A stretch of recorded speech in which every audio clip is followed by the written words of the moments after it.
Why not 175? 30 ఏళ్ల పాటు అధికారంలో మనమే ఉంటాం. జీవితాంతపు అధ్యక్షుడిని నేనే, ఇంకెవ్వరూ అక్కర్లేదు, నాకు నేనే రాజు మంత్రి అంటూ ఇటు బంధువర్గాన్ని అటు కార్యవర్గాన్ని లెక్కలేనట్టుగా వ్యవహరించిన వైకాపా అధినేత జగన్ పరిస్థితి ఏంటో చెప్పడానికి ఇదొక్కటి చాలట. అంతలా అసలేం జరిగింది? ఈ బిల్డప్కి ఆ టూలెట్ బోర్డ్ ఏంటి? తెలుసుకోవాలంటే మీరు ఈ స్టోరీ తప్పక చూడాల్సిందే. ఒకప్పుడు ఊపింది ఫ్యాను, ఇప్పుడు టోటల్ గా మారింది సీను. ఇది ప్రస్తుతం వైసీపీ గురించి వినిపించే మాట. తాజాగా ఈ లిస్టులోకి మరో డైమండ్ లాంటి సీనొచ్చి చేరింది. చూశారుగా ఈ టూలెట్ బోర్డును?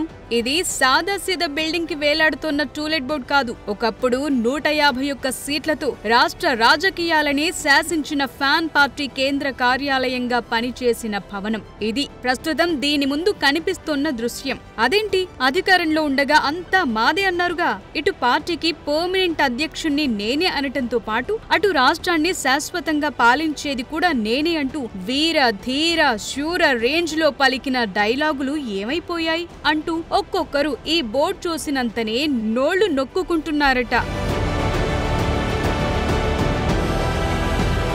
151లోంచి 5 ఎగిరిపోయేసరికి ఏకంగా ఇక్కడ్నుంచి పార్టీ కూడా ఎగిరిపోయిందా? ఇదెక్కడి విడ్డూరం? ఇది దేనికి సంకేతం? అయినా పార్టీ ఆఫీస్ ను కూడా కొనసాగించలేకపోతే ఎలా? దీన్ని ఎలా అర్థం చేసుకోవాలి? వచ్చే రోజుల్లో పార్టీకి కూడా ఇలాగే టూలెట్ పెట్టేస్తారన్న అర్థం రాదా? హవ్వ అంటూ ఈ సీన్ చూసిన వెంటనే ఘాటైన వ్యాఖ్యానాలే చేస్తున్నారట.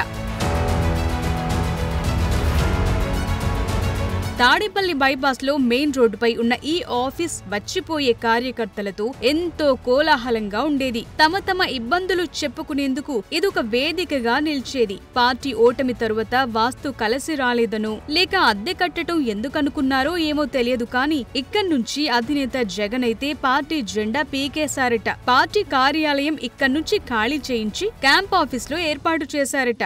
మరి ఇకనేం, పార్టీ ఆఫీస్ అయితే ఎక్కడో ఒక చోట ఉండనైతే ఉందిగా అంటూ అనుకోవటానికి వీల్లేకుండా పోతుందట. కారణం, ఇక్కడకు వెళ్లాలంటేనే సెక్యూరిటీ ప్రాబ్లం. ఒకవేళ వెళ్లినా తమ గోడు వినేందుకు ఏ ఒక్కరూ ఉండరన్న నిర్వేదం.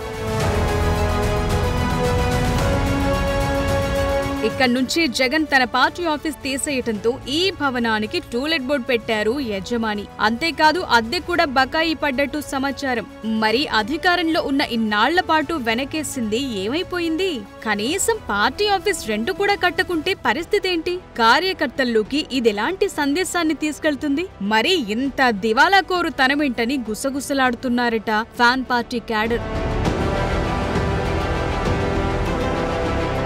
పార్టీ అధికారంలో లేకపోవటంతో ఆఫీస్ రెంట్ కూడా కట్టనంత స్వార్థపరుడు జగన్. అలాంటివాడు తమకు ఇంకెలాంటి న్యాయం చేస్తాడు? ఇవాళ పార్టీ ఆఫీస్ తీసేశాడు, వచ్చే రోజుల్లో పార్టీ తీసేయడన్న గ్యారెంటీ ఏంటి అన్న ఆందోళన వ్యక్తం చేస్తున్నారట కార్యకర్తలు.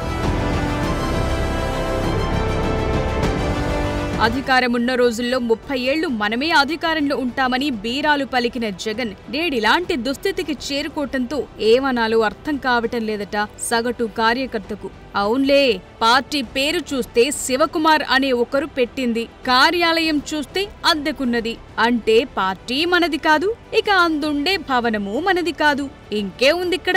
ఏమున్నదన్నో అంటూ ఆర్ నారాయణమూర్తి పాట పాడుకుంటూ పొలోమని తిరిగెళ్లిపోతున్నారట కార్యకర్తలు.